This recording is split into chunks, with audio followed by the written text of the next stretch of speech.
কিতাবটার নাম আল from science. আপনারা লিখে রাখতে পারেন, কখনো কলকাতায় লাইব্রেরিতে গেলে আপনারা কিতাবটা সার্চ দিতে পারেন। আল ফ্রম সায়েন্স নামীয় কিতাব। ওই কিতাবের মধ্যে লেখা হয়েছে, খুব মজার কথা শুনেন, গোটা পৃথিবীতে হিন্দু, খ্রিস্টান, ইহুদি, মাজুসি, নাস্তিক, বেঈমান বিভিন্ন ধর্ম অবলম্বী মানুষেরা কোরআন গবেষণা করে, রিসার্চ করে, চিন্তা ভাবনা করে পৃথিবীতে উচ্চ মানের জায়গা পেয়ে যাচ্ছে। কথা কি ভুল বলছি না ঠিক? আরে আপনি আর আমি কটা কোরআন রিসার্চ করি, গবেষণা করি, আমরা তো কোরআনটারে শুধু ফতোয়াই খুঁজি বার করি। কার পিছনে নামাজ হবে, কার পিছনে হবে না, এইগুলা নিয়ে ব্যস্ত।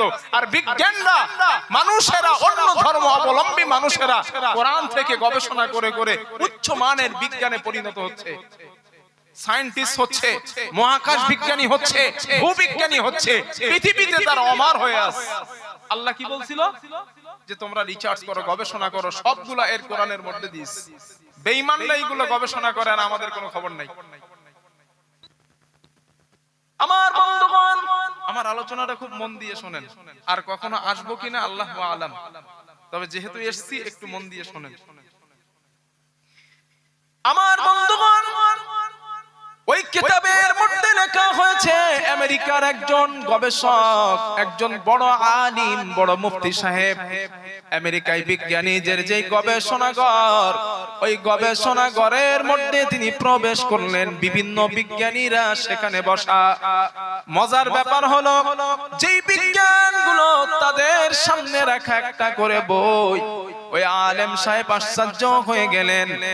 কোন মানুষ, কোন বিজ্ঞানী হিন্দু ধর্মাবলম্বী মানুষ, কেউ খ্রিস্টান ধর্মাবলম্বী মানুষ, কেউ বৌদ্ধ ধর্মাবলম্বী মানুষ, বিভিন্ন ধর্মের মানুষ সেখানে বসা। কিন্তু মজার ব্যাপার, তাদের সামনে যেই কোরআন কিতাবটা রাখা, ইংলিশ ভার্সনে আল্লাহর কোরআন। আলেম সাহেব জিজ্ঞেস করলেন, ও বিজ্ঞানীরা, আপনারা বিভিন্ন ধর্ম অবলম্বী মানুষ, আপনারা যে ধর্ম যিনি পালন করেন সেই ধর্ম গ্রহণ তো সামনে থাকা উচিত, কিন্তু আপনারা কোরআনটা কেন রাখলেন? বিজ্ঞানীরা সাথে সাথে জবাব দিয়ে বললেন, ইমাম ও আলিম, সায়েন্টিফিক এডস ইন দা হলি কোরআন, এই কোরআনের সব কথা হলো বিজ্ঞান সম্মত কথা। আল্লাহ তাআলা কোরআনে বলেন, আল্লাযীনা ইয়াযকুরুনাল্লাহা কিয়ামান ওয়া কুউদান ওয়া আলা জুনুবিহিম ওয়া ইয়াতাফাক্কারুনা ফী খালকিস সামাওয়াতি ওয়াল আরদ রব্বানা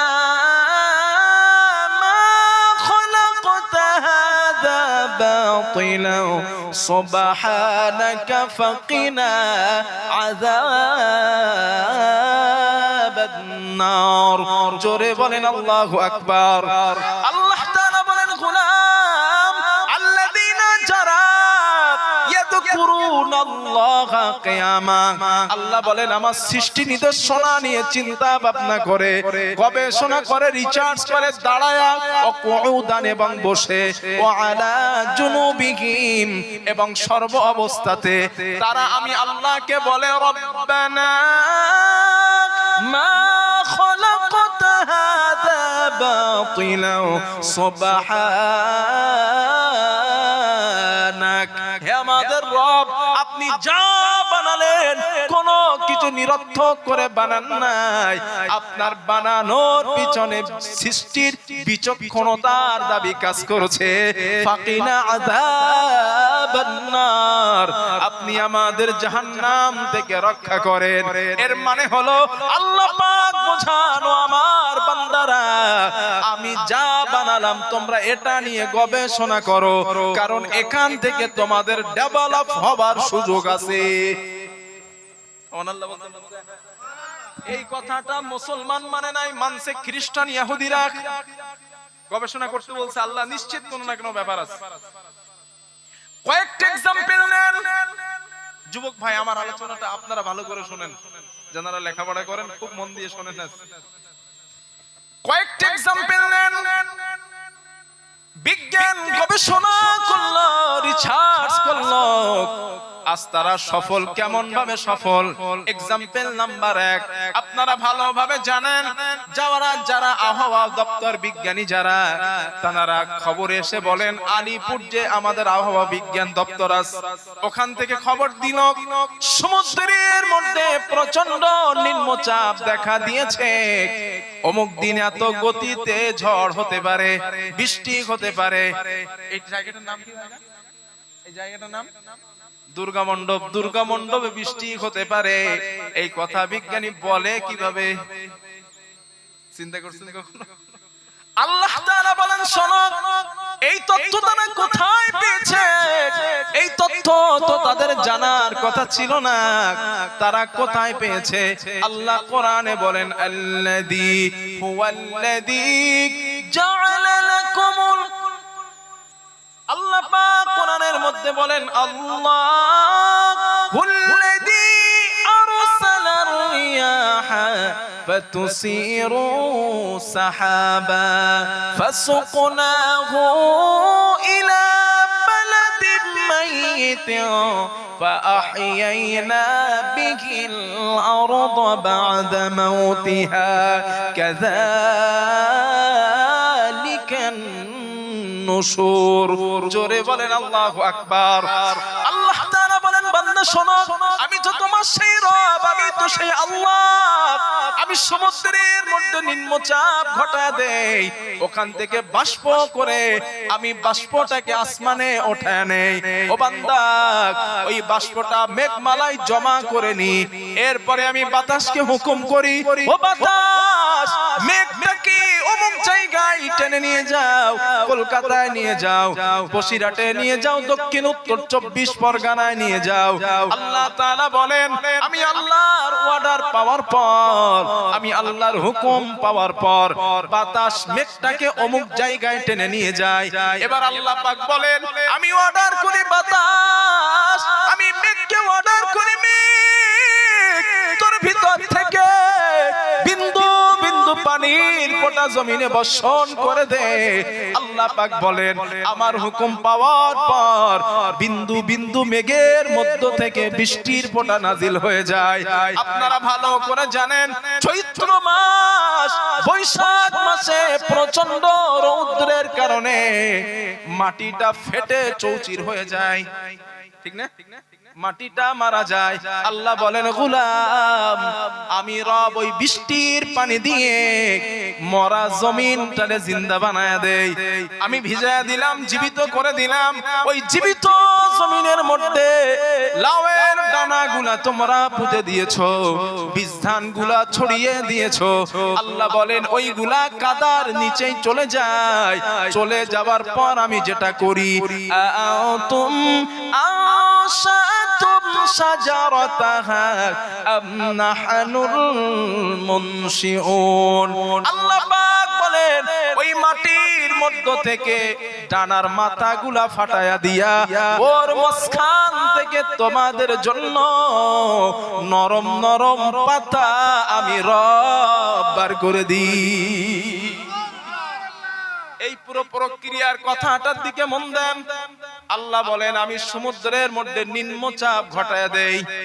বিজ্ঞান দেখেন কোথায় নিম্নচাপ হয়েছে, বিজ্ঞান দেখেন কোথা দিয়ে বাষ্প আসমানে উঠছে। আল্লাহ কোরআনে বলে দিয়েছেন আমি আসমানে বাষ্প ওঠাই, জলীয় বাষ্পগুলো ওঠায় নাই। আল্লাহ পাক বাষ্প যখন ওঠান বিজ্ঞান লক্ষ্য করেন ওই বাষ্প কখন কোথায় জমা, মেঘমালায় জমা হয়। আল্লাহ বলেন আমি আসমানে নিয়ে মেঘে জমা করি, এরপরে বাতাসের হুকুমে বাতাসকে হুকুম দেই, বাতাস ওখানে মেঘটাকে টেনে নিয়ে যায়। আল্লাহ বলেন নিয়ে যাবার পরে হুকুম দেই বৃষ্টি হওয়ার। এই পুরো প্রক্রিয়াটা বিজ্ঞান লক্ষ্য করেন মেশিনের মাধ্যমে, এটা দেখে বলে অমুক দিন অমুক জায়গায় বৃষ্টি হতে পারে। সায়েন্টিফিক ইন দা হলি কোরআন। যদি কোরআন রব এই কথা না বলতো বিজ্ঞানের বাবারও ক্ষমতা ছিল না এই তথ্য দেওয়া। বলতে পারে কেন আল্লাহ বলে আমি জানায় দিছি তাই বলতে পারে, কিন্তু বিজ্ঞান এটা বলছে কোনদিন শুনেছেন? এই কথা বলেছে যে 100% বৃষ্টি হতে পারে, ক্ষমতা আছে বিজ্ঞানের? আমি চ্যালেঞ্জ করছি ওপেন ক্যামেরায়, কিয়ামত পর্যন্ত একজন বিজ্ঞানের বলতে বলেন দিন যে 100% বৃষ্টি হবে। এটা বিজ্ঞানের বাপও যদি কবর থেকে উঠে আসে তাও বলতে পারবে না। কেন বলতে পারবে না? রব বলে দেশ কেন পারবে না। আল্লাহ তাআলা বলেন ইন্নাল্লাহা ইনদাহু ইলমুস সাআ ওয়া ইউনাজ্জিলুল গায়সা ওয়া ইয়ালামু মা ফিল আরহাম ওয়া মা তাদরি নাফসুন মাযা তাকসিবু গাদা وما تدري نفس بأي أرض تموت إن الله عليم خبير জোরে বলেন আল্লাহু আকবার। আল্লাহ তাআলা বলেন গোলাম পাঁচটা বিষয়ের জ্ঞান আমি তোমাদের আল্লাহ পৃথিবীর কাউকে দিই নাই। পাঁচটা বিষয়ের ইলম আমি কাউরে দিই নাই। এক নাম্বার ইনদাহু ইলমুস সাআ, কিয়ামত কবে হবে এটা দুনিয়ার কেউ জানে না। আল্লাহ বলেন জানি একমাত্র আমি তোমাদের আল্লাহ। আপনারা প্রশ্ন করবেন হুজুর আমাদের নবী কি জানে না? না, কিয়ামত কবে হবে আল্লাহর রাসূলও জানেন না। যেহেতু কোরআনে স্পষ্ট আল্লাহ বলেন পাঁচটা বিষয়ের ইলম আমি পৃথিবীর কাউকে দিই নাই, কোন নবীকে না, কোন রাসূলকে দিই নাই, কোন পীর পয়গম্বর বুজুর্গ আলিম মুফতিকে দিই নাই। পাঁচটা বিষয়ের ইলম আমি রব আমার কাছে রেখে দেওয়া। এর মধ্যে একটা কিয়ামত কবে হবে এটা দুনিয়ার কেউ জানে না, জানেন একমাত্র আল্লাহ। দুই নাম্বার ওয়ায়ুনাজ্জিলুল গায়স, বৃষ্টি কোথায় কখন কি অবস্থায় বর্ষণ হবে, কতটা বর্ষণ হবে আল্লাহ বলেন দুনিয়ার কেউ জানে না, জানি একমাত্র আমি তোমাদের আল্লাহ। তিন নাম্বার ওয়ামা তাদরি নাফসুম মাযা তাকসিবু গাদা, বান্দা আগামীকাল তুমি কতটা উপার্জন করবা, কতটা খাবা, বান্দা এটা দুনিয়ার কেউ জানে না, আমি আল্লাহ তাআলা জানি। তিন নাম্বার, চার নাম্বার ওয়া ইয়ালামু মা ফিল আরহাম, মায়ের রেহামের মধ্যে পেটের মধ্যে যে সন্তান মা পেটের মধ্যে রেখেছে ওই সন্তানটা ভালো হবে না মন্দ হবে, দেখতে কেমন হবে আল্লাহ বলেন এটা দুনিয়ার কেউ জানে না, জানেন একমাত্র, জোরে বলেন আল্লাহ। পাঁচ নাম্বার ওয়ামা তাদরি নাফসুম বিআইয়ি আরদিন তামুত, আল্লাহ বলেন গোলাম তুমি কখন কোথায় কি অবস্থায় মারা যাবা এটা দুনিয়ার কেউ জানে না, জানি একমাত্র আমি তোমাদের আল্লাহ। একটা মানুষ হাত তুলবেন বাকি বিল্লাহ আমি মজলিস থেকে 100% বাড়ি যাব। একজন পুরো মজলিসে একজন হাত তুলবেন যে 100% আমি জীবিত অবস্থায় বাড়ি যাব 100%। কারো সম্ভব নাই, কারণ এক সেকেন্ডের কোনো বিশ্বাস নেই। কবে মারা যাব এইটা কেউ বলতে পারে না। একটা মজার তথ্য মনে পড়েছে আমার, এটা একটু শুনে রাখেন, কাজে লাগবে আপনাদের। আপনারা ইমাম মালিক রাহমাতুল্লাহ আলাইহির নাম শুনেছেন? চার ইমামের এক ইমাম, ইমাম মালিক রাহমাতুল্লাহ আলাইহি। ওই ইমাম মালিক রাহমাতুল্লাহ আলাইহি উনি ছিলেন মদিনার ইমাম। তো উনি আল্লাহর কাছে সব সময় দোয়া করতেন মাতা আমুতু, আল্লাহ আমি কবে মারা যাব আমার একটু বলে দেন, আমি কবে মারা যাব আমাকে একটু বলেন। তো ইমাম মালিক দোয়া করেন, কোন দোয়ার রেসপন্স আল্লাহ তাআলা দেন না। হাদিস কিতাবের মধ্যে এসেছে আরাহু ফিল মানাম রাআহু ফিল মানাম রাসূলুল্লাহ সাল্লাল্লাহু আলাইহি ওয়াসাল্লাম, একদিন রাতের বেলা হঠাৎ ইমাম মালিকের সঙ্গে আর রাসূলুল্লাহ সাল্লাল্লাহু আলাইহি ওয়াসাল্লামের সঙ্গে স্বপ্নে দিদার হয়ে যায়। ইমাম মালিক নবীজিকে স্বপ্নের মধ্যে প্রশ্ন করেছেন, হুজুর আমি মারা যাব কবে, আমি কবে মারা যাব এইটা আমাকে একটু বলেন। মাতা আমুতু ইয়া রাসূলুল্লাহ, মরে যাব কবে একটু বলে দেন। আল্লাহর রাসূল স্বপ্নের জবাব মুখে দিলেন না, হাদিসে কিতাবে এসেছে আরাহু ফিল মানাম খামসাতা আসাবিয়া, রাসূল হাতের 5 আঙ্গুল উঁচা করে ইমাম মালিককে দেখালেন, সাথে সাথে ইমাম মালিকের ঘুমটা ভেঙে গেছে। চিন্তা করে স্বপ্নের ব্যাখ্যা কি? আমি নবীজিকে জিজ্ঞাসা করলাম আমি মারা যাব কবে, নবীজি মুখে জবাব না দিয়ে হাতের 5 আঙ্গুল উঁচু করেন, কারণ কি? আমার বন্ধুগণ, ইমাম মালিকের জামানায় ইমামুল মুআউবিরিন আল্লামা ইবনে শিরিন রাহমাতুল্লাহ আলাইহির জামানা, হযরতে মালিক তার একজন শাগিরদকে বললেন যাও না ইমাম শিরিনির কাছে যাও, ইমাম শিরিনিকে গিয়ে বলবা আল্লাহর কোন একজন বান্দা এমন স্বপ্ন দেখেছেন। আল্লাহর নবীকে স্বপ্নের মাধ্যমে বললেন ইয়া রাসূলুল্লাহ, আমি কবে মারা যাব আমাকে একটু বলে দেন। আল্লাহর রাসূল হাতের 5 আঙ্গুল উঁচা করলেন, আমার ঘুমটা ভেঙে যায়। যাও ইমাম শিরিনিকে বলবা এই স্বপ্নের ব্যাখ্যা কি হতে পারে, তবে মনে রাখবা আমি যে স্বপ্নটা দেখেছি ইমাম শিরিনিকে নামটা বলবা না, নামটা বলবা না। খাদেম চলে গেছে হুজুরের কাছে গিয়ে বলেন হুজুর আল্লাহর কোন একজন বান্দা এমন এমন স্বপ্ন দেখেছেন। ইমাম শিরিনি বলে ব্যক্তিটাকে নাম বলো, দেখাইতে পড়ে গেছে। ও তো চিন্তা করছে হুজুর আমারে মানা করছে নাম তো বলা যাবে না, আর ইমাম শিরিনি বলে নাম না বললে ব্যাখ্যা দিবে না, নাম বলো আগে। ও খাদেম তখন বলছে হুজুর ধরেই নেন আমি দেখছি স্বপ্নটা। ইমাম শিরিনি বলে মিয়া হইতে পারে না, এটা সত্য কথা বলো, দেখছে কে? ইমাম মালিকের কাছে ফিরে আসছে, হুজুর নাম না বললে স্বপ্নের ব্যাখ্যা পাওয়া যাবে না, তাড়াতাড়ি বলেন নাম বলবো কিনা। ইমাম মালিক বললেন যাও গিয়ে শিরিনিকে বলবা আমি দেখছি স্বপ্ন। শিরিনি খাদেম গেলেন আর বললেন হুজুর এই স্বপ্নটা অন্য কেউ দেখে নাই, দেখেছেন আল্লামা ইমাম মালিক রাহমাতুল্লাহ আলাইহি, হযরত ইমাম মালিক রাহমাতুল্লাহ আলাইহি এই স্বপ্ন দেখেছেন। ইমাম শিরিনি বলেন হ্যাঁ এবার সত্য কথা বলছো, কারণ এই স্বপ্ন ইমাম মালিকের পক্ষ ছাড়া অন্য কারো পক্ষে দেখা সম্ভব না। আমার বন্ধুগণ, ইমাম শিরিনি বললেন যাও ইমাম মালিককে গিয়ে বলে দিবা তিনি আল্লাহর নবীকে মরে যাবেন কবে জিজ্ঞাসা করেছেন স্বপ্নের মাধ্যমে। ইমাম মালিককে গিয়ে বলবা আল্লাহর নবী 5 আঙ্গুল উঁচা করেছেন, এটার মানে হলো 5টা বিষয়ের জ্ঞান আল্লাহ ছাড়া দুনিয়ার আর কেউ জানে না। জোরে জোরে বলেন সুবহানাল্লাহ। ও ইমাম মালিক তুমি কবে মারা যাবা, এটা আমি রাসূল শুধু না আরো 4টে বিষয় এমন আছে যে মোট 5টা বিষয়ের জ্ঞান আল্লাহ তাআলা কোন নবীকে দেন নাই। আমি নবী মুহাম্মদ আমাকেও আল্লাহ তাআলা জানান নাই। সুতরাং তুমি কবে মারা যাবা এটা আমি নবী মুহাম্মদ জানি না। ইমাম মালিককে রাসূলুল্লাহ এই ইশারা দেখায় দিলেন, এর মধ্যে একটা ওয়ায়ুনাজ্জিলুল গায়স, পানি কোথায় কখন কতটা বর্ষণ হবে এটা দুনিয়ার কেউ জানে না। আল্লাহ বলেন জানি একমাত্র আমি তোমাদের আল্লাহ।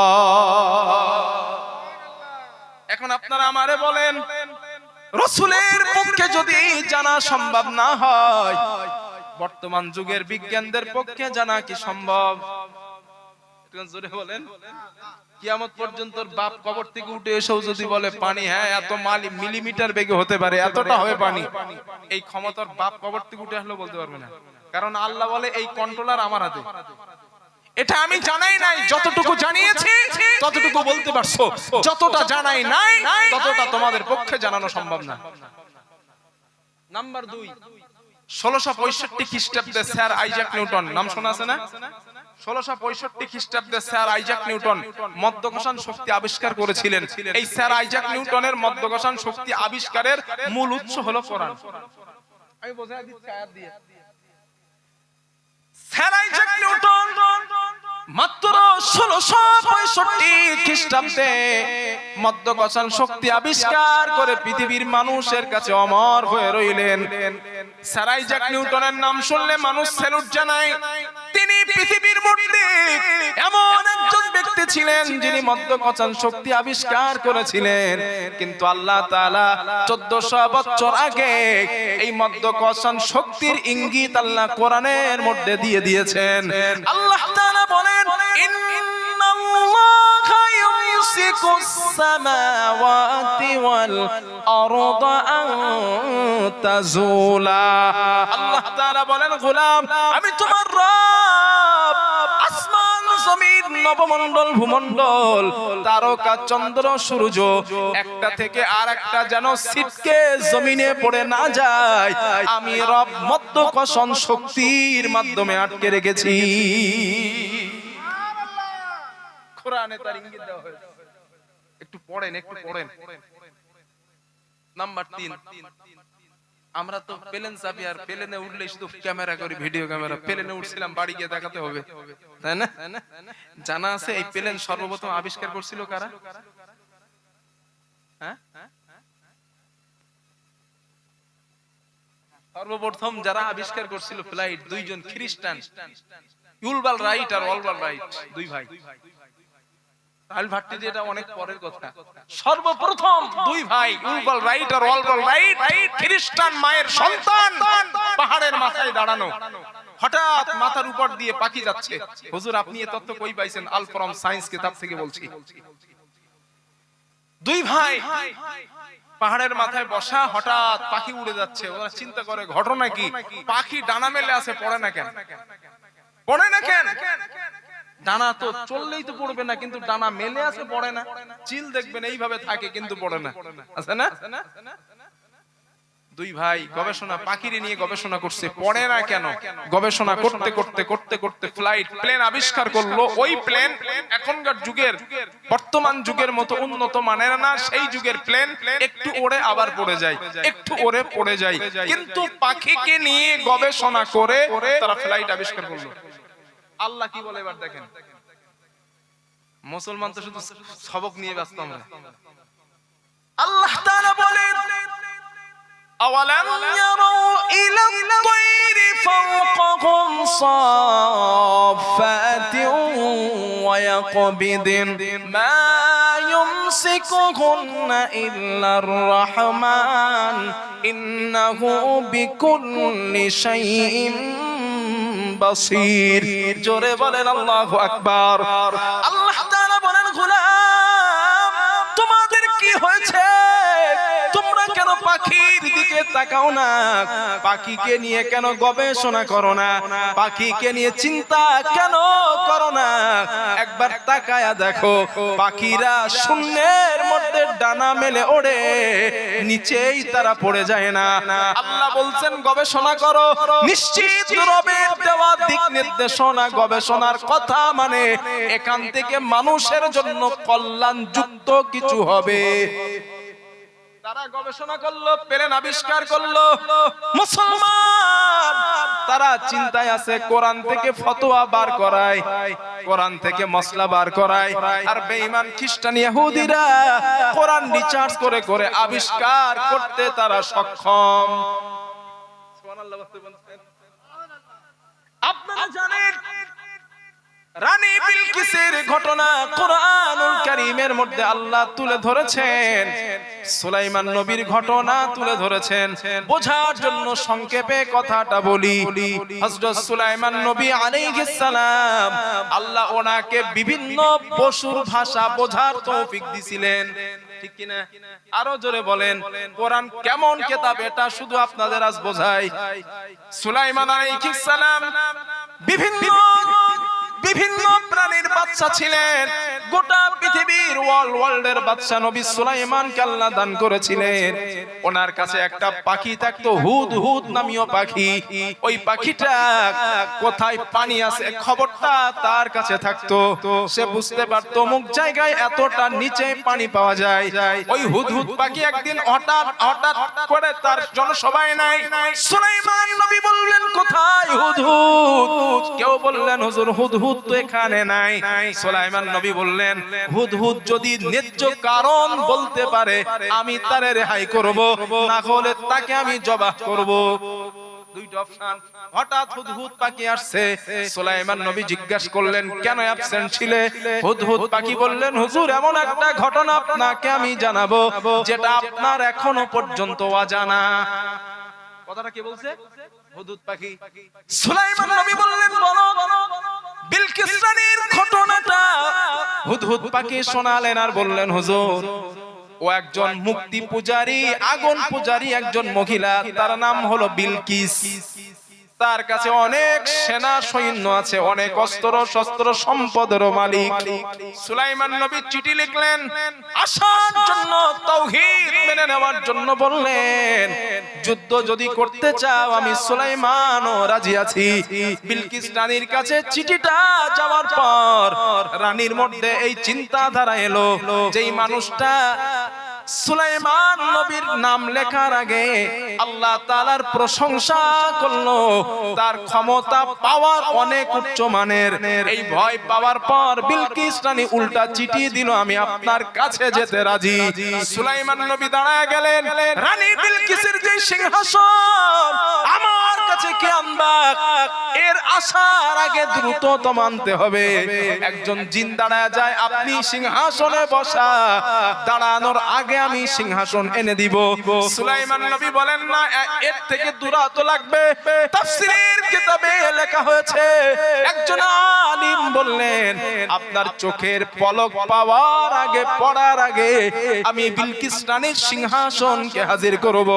তাফসীরের কিতাবে লেখা হয়েছে, ওই আলেমটার কেউ না, নবী সুলাইমান নিজেই। সুবহানাল্লাহ বলে, নবী সুলাইমান নিজেই। আরে তুমি তো আনবা, আমি উঠে দাঁড়াতে তো 2 সেকেন্ড, মাইক্রো সেকেন্ড লাগবে। আরে না না, এত দেরি করলে হবে না, এর আগে আনতে হবে। তো আগে কে আনবে? আমি চোখের পলক তুলতে না তুলতে আনবো। সুলাইমান নবী ওখানে ঘুরে আসছে। এই তথ্যটা কেন দিচ্ছে তখন পরে মাথায় সাজাচ্ছি আপনাদের।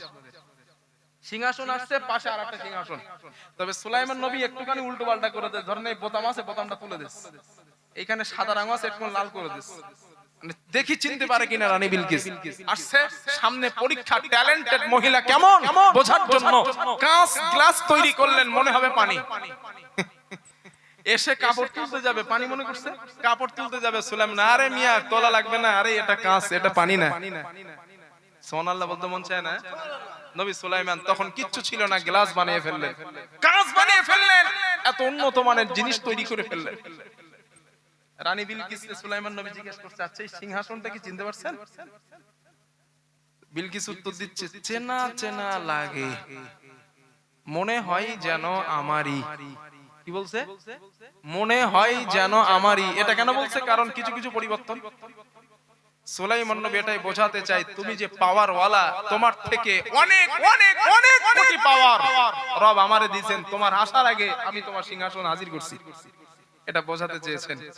এই সুলাইমান আলাইহিস সালাম সেকেন্ডের মধ্যে এক দেশের খবর আরেক দেশে পৌঁছে নিয়েছেন। এই তথ্যটা আছে কোন জায়গায়? না না, এই তথ্যটা লেখা আছে কোন কিতাবে? জোরে বলেন, জোরে বলেন। হ্যাঁ, এই তথ্যটা লেখা আছে কোরআনের মধ্যে। এক দেশের খবর আর এক দেশের কাছে সাথে সাথে চোখের পলক পড়তে যায়। এর মানে আল্লাহ ইঙ্গিত দেন, মানুষ অতি অচিরেই, খুব তাড়াতাড়ি তোমরা এমন কিছু আবিষ্কার করবা, এই ট্যালেন্টেড শক্তি আমি তোমাদের দিব, এমন কিছু আবিষ্কার করবা। নবী সুলাইমান যেমন চোখের পলকে সেকেন্ডের মধ্যে এক দেশের মানুষ আর এক দেশে পৌঁছে যায়, এক দেশের জিনিস আর এক দেশে পৌঁছে যায়, আমি রব এমন দীক্ষা, এমন শিক্ষা, এমন ইলম তোমাদের দেব, এক দেশে বসে থাকবা আর এক দেশে টেলিফোনের মধ্যে দেখতে পাবা, মাইক্রোফোনের মধ্যে, মোবাইলের মধ্যে দেখবা, বাবা এইখানে এক সেকেন্ডের মধ্যে ছেলের মুখ দেখতে পাবা। সুবহানাল্লাহ বলতে মন চায় না? এখান থেকে হাজার হাজার বছর আগের কথাটা আল্লাহ কোরআনে দিবেন। বিজ্ঞান রিসার্চ করলো এটা কি করে পসিবল হয়, এটা কি করে সম্ভব, চোখের পলক পড়ার আগে সিংহাসন হাজির। গবেষণা করতে করতে ঠিক একই বিষয় তৈরি করলো, আমি বাকি বিল্লাহ বসা আপনাদের এইখানে, এখান থেকে আমার গাড়ি নিয়ে বাড়ি যেতে লাগবে 2 ঘন্টা, কিন্তু 1 সেকেন্ডের মধ্যে আমি আমার ফ্যামিলির সাথে কথা বলতে পারবো, ঠিক না? আল্লাহ বলেন এই হিকমত দিছে কেডা? আমি দিছি। অমনি বিজ্ঞানীরা বলে নাই সায়েন্টিফিকেটস ইন দা হোলি কোরআন, পূর্বের ইঙ্গিত আল্লাহ দিয়েছেন আর সেইগুলা বর্তমানে বিজ্ঞান আবিষ্কার করছে। কথা কি আমি বোঝাতে পারছি আপনাদের ইনশাআল্লাহ? নাম্বার 4, কোরআনের একটা মজার তথ্য দেই, কোরআনের প্রথম সূরার নাম কি? না, তাফসীর মুফাসসিররা লিখেছেন কোরআনের প্রথম সূরা সূরা ফাতিহা না, সূরা ফাতিহা হলো কোরআনের অংশ, তবে এটা কোরআনের দোয়া। এটা মানুষের জন্য আল্লাহর সঙ্গে সম্পৃক্ত হবার একটা দোয়া। কোরআনের প্রথম অংশ মুফাসসিররা লিখেছেন সূরাতুল বাকারা। সূরাতুল বাকারা, এই বাকারা শব্দের অর্থ কি জানেন? গাভী। না আলেম ভাইরা আপনি থাকেন, বাকারা শব্দের অর্থ হলো গাভী, কাউ, গরু। আর কোরআনের সর্বশেষ সূরার নাম কি? সূরাতুন নাস। নাস মানে মানুষ। আল্লাহ কোরআনের প্রথম সূরা দিলেন গরু দিয়া, লাস্টে দিলেন মানুষ দিয়া। ঘটনা কি? চিন্তা করছি কখনো আমরা? ভাবি নাই। রব জানে এটা বোঝাতে চান, তোমরা গরু হয়ে কোরআনের কাছে ঢুকবা, মানুষ বানায়া এই কোরআন তোমাদের বার করে দিবে। সুবহানাল্লাহ। এই জন্য তো আমি আগে গরু দিলাম, পরে মানুষ দিলাম। গরু হয়ে ঢোকো, মানুষ করে বার করব। একটা एग्जांपल নেন, ডক্টর মরিস বুকাইলির নাম শুনেছেন? মুমি স্পেশালিস্ট বিজ্ঞানী, ফ্রান্সের। উনি গরু হয়ে কোরআন ঢুকছে, আল্লাহ মানুষ করে বার করছে। দেখেন তথ্যটা। আমার বন্ধুগণ, কোরআনুল কারীম আপনারা যখন খুলবেন, কোরআন খোলার সঙ্গে সঙ্গে প্রথম একটা কথা পেয়ে যাবেন। আল্লাহ তাআলা বলেন, যালিকাল কিতাবু লা রাইবা ফীহি হুদাল লিল মুত্তাকিন। আল্লাহ পাক বলেন, this is a book, there is no doubt. এটা তো সেই কিতাব, এটা তো ওই কিতাব যার মধ্যে কোনো ভুল নাই, কোনো সন্দেহ নাই। আল্লাহ বলেন এটা এমন একটা কিতাব। এই তথ্যটা ডক্টর মরিস বুকাইলি ওনার কানের মধ্যে চলে যায়। উনি বললেন, হাউ ইম্পসিবল, এটা হতে পারে না, কারণ আমি পৃথিবীর হাজার হাজার রাইটারের বই পড়লাম, কিন্তু প্রত্যেক রাইটার প্রথম পৃষ্ঠায় লিখে দেয়, প্রিয় পাঠক পাঠিকা, আমার লেখা বইয়ের মধ্যে সেন্টেন্স, বাক্য, কোন আকার, একার, হস্যকার, হস্যিকার, দীর্ঘকারের মধ্যে যদি ভুল হয়ে যায়, আপনারা আমাকে ধরিয়ে দিলে আগামী সংস্করণে উক্ত ভুল সংশোধন করতে বাধ্য থাকব। কিন্তু আল্লাহ কোরআনের প্রথম বললেন, চ্যালেঞ্জ, যালিকাল কিতাব, দিস ইজ দ্য বুক লা রাইবা ফীহি, দিস নো ডাউট। আরে কোনো ডাউট নাই, জবর জের পেশ, কিচ্ছু ক্ষমতা পাওয়ার থাকলে একটা বার করো, পারে নাই। এখন আমি বাকিবিল্লাহ জাস্ট एग्जांपल, আমি যদি বলি আলহামদুলিল্লাহি রাব্বিল আলামিন আর রহমানির রহিম মালিক ইয়াউমিদ্দিন, আপনারা মানবেন? কেন মানবেন না ভাই? আমি তো হুজুর। হ্যাঁ, আমি তো বলছি মালিক ইয়াউমিদ্দিন আছে, মিদ্দিন নাই। আপনারা মেনে নেন? মানবেন না? শিওর? কারণ আপনারা সূরা ফাতিহার হাফেজ, আপনারা মুখস্থ করেছেন মালিক ইয়াউমিদ্দিন, যিনি বিচার দিনের মালিক বা বাদশা। এখন আমি ঈদ-দিন যতই বলি আপনারা মানবেন না, কারণ আপনারা সূরা ফাতিহার হাফেজ। আমার বন্ধুগণ, খুব মজা করে শুনেন কথাটা। ডক্টর মরিস বুকাইলি এই কথাটা শোনার পর বললেন, না না, আল্লাহ তাআলা কোরআনকে নিয়ে চ্যালেঞ্জ করেছেন, এই কোরআনের মধ্যে পাওয়ার যদি থাকে একটা ভুল বার করে দেখাও। ডক্টর মরিস বুকাইলি বললেন, আমি ভুল বার করব। গরু হয়ে ঢুকছে। দেখেন, কোরআনের মধ্য থেকে ভুল আমি প্রমাণিত করব। কোরআন পড়তে পড়তে পয়গম্বর মুসা আলাইহিস সালাম এবং ফেরাউনের তথ্যটা পেয়ে যায়। আল্লাহ কোরআনের মধ্যে বলেন, ওয়াজাওয়াজনা বিবানি ইসরাঈল আল বাহর ফাআতবাআহুম فرعون وجنودهم بغيا وعدوا حتى إذا أدركه الغرق قال آمنت أنه لا إله إلا الذي آمنت به بنو إسرائيل وأنا من المسلمين। জোরে বলেন আল্লাহু আকবার। আল্লাহ তাআলা বলেন, পয়গম্বর মুসা, আমি আমার মুসা মূসাকে বললাম, মূসা তুমি তোমার কওমকে নিয়ে রাতের বেলা কওম ছেড়ে চলে যাও, যাত্রা শুরু করো, তোমরা এক জায়গা থেকে আরেক জায়গায় তোমার কওমকে নিয়ে চলে যাও। তাফসীরের মধ্যে এসেছে বনী ইসরাইল কওমের 12টা গোত্র মুসা নবীর উপর ঈমান এনেছিলেন। 12টা গোত্রকে সঙ্গে নিয়ে রাতের বেলা নবী মুসা চলা আরম্ভ করলেন। চলতে চলতে ফজর হয়ে এলো, সকাল হয়ে এলো, সামনে সাগর পড়ে যায়। সাগরটা কোন সাগর? এটা পরীক্ষা করি, নীল নদ। হ্যাঁ, পুরো ভুল চাচাজি, এতদিন ভুল শুনছেন যে হুজুর বলছে পুরো ভুল বলছে। না, নীল নদ না, ওটা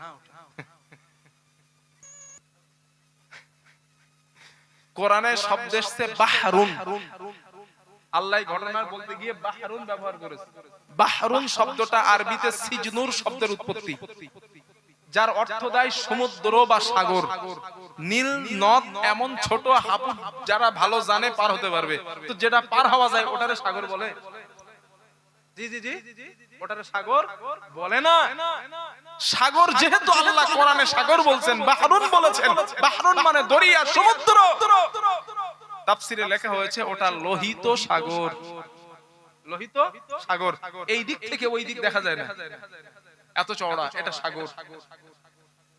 তাহলে আজ থেকে ঠিক নিলাম, আর নীল নদ বলবো না, ওটা হবে লোহিত সাগর। আমার বন্ধুগণ, পয়গম্বর মুসা আলাইহিস সালাতু ওয়াস সালাম এবং তার উম্মতেরা লোহিত সাগরের কিনারায় দাঁড়ানো ফেরাউনের কাছে সংবাদ গিয়েছে, মুসা এবং তার কওমের মানুষেরা সমুদ্র পার হয়ে আমাদের এলাকা ছেড়ে চলে যায়।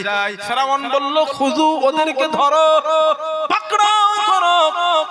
জনগণকে নিল, পুলিশ প্রশাসনদেরকে নিল, মুসলমানদেরকে হত্যা করার জন্য, আঘাত করার জন্য, নবী মুসাকে হত্যা করে দেওয়ার জন্য 3 দিক থেকে ঘেরোয়া করা হলো। ঘেরোয়া শুরু হয়ে যায়, সামনে সমুদ্র। মুসা নবীর উম্মতেরা সাময়িক সময়ের জন্য ভয় পেয়ে গেলেন, আর ভয় পাওয়াটা তো স্বাভাবিক। 3 দিক থেকে অ্যাটাক, সামনে আছে সমুদ্র, যাওয়ার কোনো পথ নাই, যাওয়ার কোনো রাস্তা নাই। মুসা নবীর উম্মতেরা মুসাকে বললেন, ইয়া মুসা ইন্না লামুদরাকুন, হে মুসা আমরা তো পাকড়াও হয়ে গেলাম, আমরা তো ধরা পড়ে গেলাম, আমাদের বাঁচার কোনো রাস্তা নাই। ও মুসা, আমরা তো পাকড়াও হয়ে গেলাম।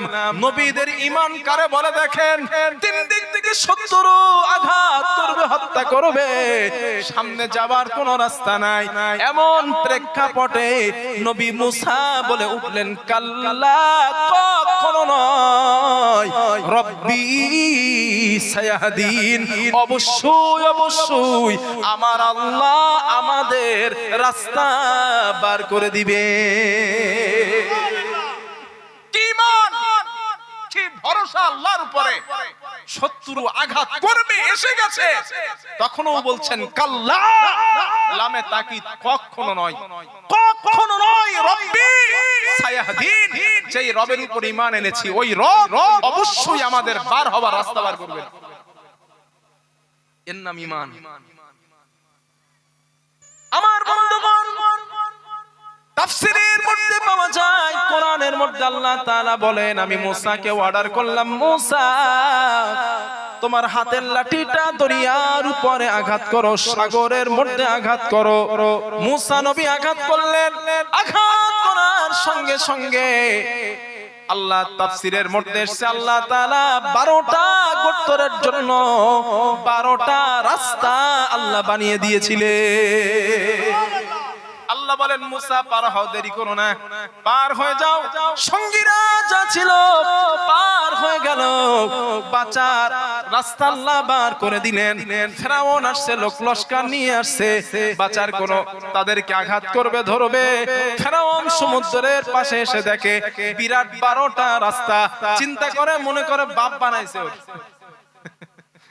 মনে করো বাপ বানিয়েছ, এত সুন্দর রাস্তা আমার অনুমতি ছাড়া কে বানাতে পারে? ফেরাউন বলল, যে বানায় বানাক, খুজু আগে মুসা তার উম্মতকে ধর। আল্লাহ বলেন, এবার আয়, খেলা তো হবে। খেলা হবে। আমাদের একটা স্লোগান আছে না, খেলা হবে। রাজনৈতিক দলের ভাইদের খেলা হবে, আয়। আল্লাহ তাআলা বলেন, ইন্না বাতশা রাব্বিকা লাশাদীদ। আল্লাহ বলেন, আমি তো সেই রব, আমি ধরি না, আমি আল্লাহ ধরলে কিন্তু বলেন ছাড়ি না। আল্লাহর ধরা শক্ত মহাধরা। রাস্তার মাঝখানে গেল, সমুদ্রের মাঝখানে গেল, আল্লাহ পাক বলল, দরিয়া রাস্তা বন্ধ করে দে, রাস্তাটা ব্লক করে দে। রাস্তা বন্ধ হয়ে সমুদ্র হয়ে যায়। ফেরাউনের লোক লস্কর যারা ছিল সবাই হাবু ডুবু খেতে খেতে মারা যায়। ফেরাউন নিচেই যায়, আবার উপরে ওঠে, আবার নিচেই যায়, আবার উপরে ওঠে। এখন তো বেটা তো বিপদে পড়ে গেছে, মরণ ছাড়া কোনো রাস্তা নাই। চিন্তা ভাবনা করে দেখলো, আল্লাহর উপরে ঈমান আনা ছাড়া কোনো রাস্তা নাই। আল্লাহ বলেন, ফেরাউন ডুবে যায়। আর ওই সময় আমি আল্লাহকে বলেছিল, লা ইলাহা ইল্লাল্লাযী আমানাত বিহি বানু ইসরাঈল। ও রব, আমি সাক্ষী দিচ্ছি, তুমি ছাড়া কোনো খোদা নাই, তুমি ছাড়া কোনো ইলাহ নাই, তুমি ছাড়া কোনো মাবুদ নাই। কিন্তু মিয়া এর আগে বলছিল, আনা রব্বুকুমুল আলা, আমি তো বড় খোদা। ঠেলায় না পড়লে বিড়াল গাছে ওঠে না। এখন মারা যায়, এখন বলেন, আল্লাহ আমি সাক্ষী দিচ্ছি, তুমি ছাড়া কোনো ইলাহ নাই, তুমি ছাড়া কোনো মাবুদ নাই। শুধু এই কথা বলে নাই, আল্লাহ বলেন, ফেরাউন আমাকে বলেছিল, ইল্লাল্লাযী আমানাত বিহি বানু ইসরাঈল। আল্লাহ, আমি ঈমান আনলাম ওই আল্লাহর উপরে, যেই আল্লাহর উপরে বনি ইসরাঈল কওমেরা ঈমান এনেছে। ওয়া আনা মিনাল মুসলিমিন। আল্লাহ, আমি তো মুসলমান, আমারে আপনি মারেন কেন? এখন বলে আমি মুসলমান। আল্লাহর কি চমৎকার জবাব দেখেন, সুবহানাল্লাহ বলেন। নাকি আল্লাহ পাক জবাব দিলেন, ফেরাউন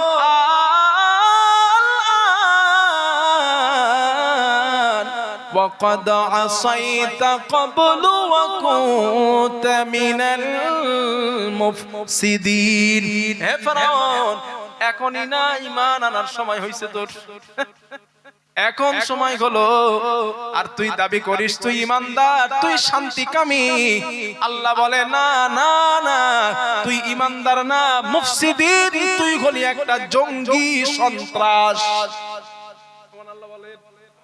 আমি বলি নাই, আল্লাহ বলেন মুফসিদিন। মুফসিদিন মানে হলো সন্ত্রাসবাদী, মুফসিদিন মানে হলো সন্ত্রাস, মুফসিদিন মানে হলো জঙ্গি, মুফসিদিন মানে হলো হত্যাকারী, মুফসিদিন মানে হলো সমাজের মধ্যে অত্যাচার সৃষ্টিকারী। আল্লাহ বলেন, তুই তো শান্তি কামী না, তুই হলি সন্ত্রাস, সমাজ হত্যা কালনকারী বান্দা। আমি আল্লাহ তোকে আজকে শুধু মারবো না, মারবই তো বটে, তবে শুধু মারবো না, মারার পর আমার পরিকল্পনাটা শোন। আল্লাহ তাআলা বলেন, ফালইয়াউমা নুনাজ্জিকা বিবাদানিকা লিতাকুনা লিমান খালফাকা আয়া। জোর কমায় দিয়েছে নাকি? হইলো ও ডেকরুটার ভাই, জোর কমায় দিয়েছেন কি? একটু জোর কম দিয়েছেন, কষ্ট হচ্ছে একটু, হালকা জোর দেন। চিন্তা করতেছে, হুজুর তো প্রথম যেটা মরা মরা মতন ভাব, এখন আবার জ্যান্ত হইলো কি করে?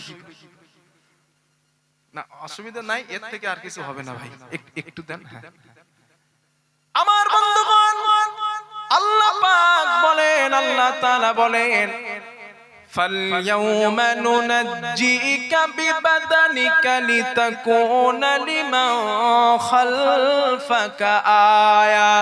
আল্লাহ তাআলা বলেন, হে ফেরাউন, আজ আমি আল্লাহ শুধু তোকে মারবো না, তোকে মেরে ফেলার পর তোর শরীরটা পানিতে গলাবো না, পচাবো না, মাছে খাবে না, জীর্ণ হবে না, পোকায়ও কামড়াবে না, নষ্ট করবে না।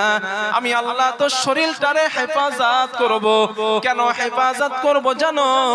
আল্লাহ কোরআনের অন্য জায়গায় বলেন, কুল সিরু ফিল আরদি সুম্মা উযুরু কাইফা কানা আকিবাতুল মুকাদ্দিবিন। আল্লাহ তাআলা বলেন, আমি এই জন্য তোর শরীরটারে হেফাজত করব। তোর মতো সন্ত্রাস, তোর মতো জঙ্গি, তোর মতো হত্যাকারী যারা দুনিয়াতে আসবে, তোরে দেখে যেন শিক্ষা নিতে পারে।